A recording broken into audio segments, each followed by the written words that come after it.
So after a fun first 2 episodes in Italy, which provided some lovable moments but did not feel very necessary and genuine like the series normally is, Dev comes back to NY, which made me happy, made me smile. Master None is at its best when it's relatable and insightful about urban life and modern relationships. It's a coming-of-age story for your early 30s, something I cannot fully grasp yet for obvious reasons. I'm only 12, but something I could recognize as authentic, sincere. Master None is interesting because Dev, the lead on paper, and at least to me, lives a pretty sick life. He hosts a cupcake show, he gets to live the good life, cool friends, greatest city in the world, but he's still growing up. He's still got issues, he's got the baggage. The show's a lot like Atlanta, or kind of like Louis, where it's really about nothing, but where Atlanta's themes are either deeply rooted in the narrative or placed right at the surface for a surreal look into the city and its characters. Master None exists in somewhat of a realistic middle ground, while also taking more of a direct stance on the topic of the episode. You can derive the theme of nearly every episode just by reading the title. Parents examines the immigrant stories of our characters' parents. Indians on TV examines how racism still partially dictates the entertainment industry. Religion examines religion, you get the point. But back to what I was saying about the show being about nothing. What I mean by that is that it's way less plot-driven and formulaic than a lot of other comedy dramas, and this allows us to focus on different characters and more abstract ideas. The show really allows and encourages itself to do really artful and creative concept episodes, like the one I'm going to talk about right now. First Date.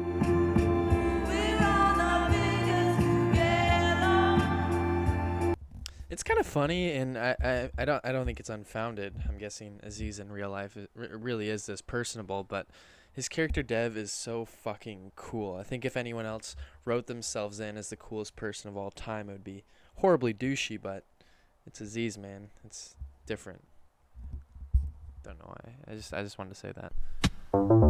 So the obvious cool conceptual thing about this thing is that all the dates are presented in somewhat real time, as though it is one singular linear date. This is smart for multiple reasons outside of it just looking cool and artsy and energetic. It allows us to examine this character in contrasting situations. We get to see more people, and it simply gives us more jokes. With how great the drama is in this series, it's easy to forget how good the comedy is. And given that Aziz started his career in stand-up, I would guess that a lot of the magic comes from his observational comedy chops. Supposedly, the show was basically pitched as a narrative form of Aziz's comedic voice, which is pretty vague, and I don't know how that would have been well received by business people at Netflix, but I guess that's why the show can do basically anything it wants to do. Aziz is really good at being the straight man here, while also still being quirky and interesting. Master None proves that he can be a really selfless actor. He allows the women his character is going out with to shine as they are intended to in the writing, which, if you watch Parks and Rec, is kind of crazy considering how much of a scene stealer Tom Haverford is. If we go back to season 1 of the show, I rewatched the pilot. You can tell, oh my god, has the acting improved? Like, you know, season 1 was still really good, really funny, but it didn't really hit its stride until the last act of the 3rd episode, Hot Ticket. But like, you can go back to the conversation in the pilot where the 3-4 kind of main characters are talking about Plan B and kids, and, you know, casual friend group chit chat occurs a lot in this show, but it just does not feel real here at all. It's like, okay, these 4 are trying to get some jokes in, but like, why are you trying so hard? Why are you trying so hard to make so many freaking jokes right now? And it's like they're saying a joke where they're trying to be ironic, and you kind of end it with a goofy face. You're like, did you catch that one? I'm being self-aware here. But having it not be ironic and making it seem commonplace in conversation. Obviously, they're trying to establish these characters, but it feels so goofy for such a nuanced comedy dramedy. Just watch it, you'll know what I mean. And I'm not talking about intentional social awkwardness in the show. The show really does that quite well. I mean complete passages of Disney Channel writing. They're using elevated language to their disadvantage in an otherwise great season of TV. This isn't a Tarantino movie. This is a show you made to keep it real. But anyways, back to First Date. The editing clearly holds this John together. The pacing is top-notch. It's quick. You want more. so much great dialogue can be showcased, and it never feels too busy or abstract just because, the plot is simple. Dev goes on dates.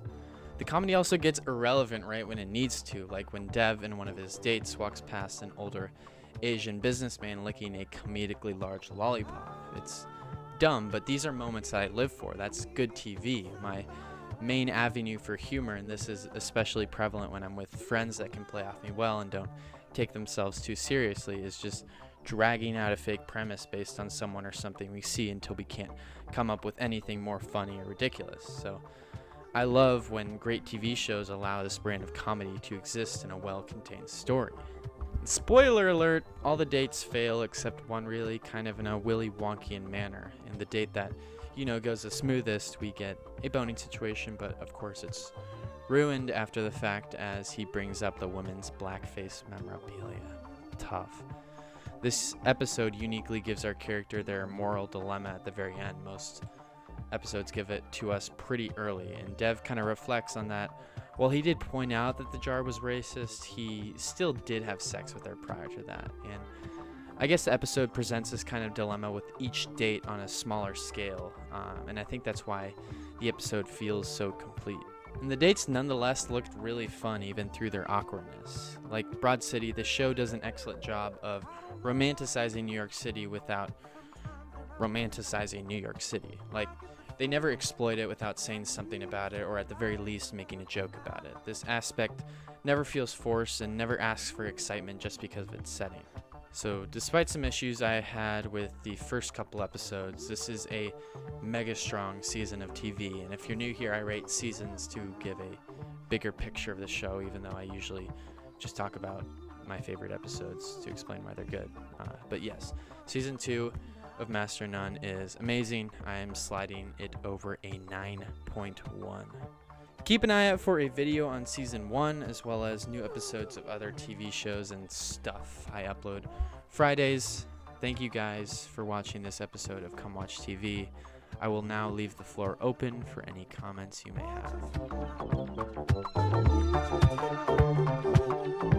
have.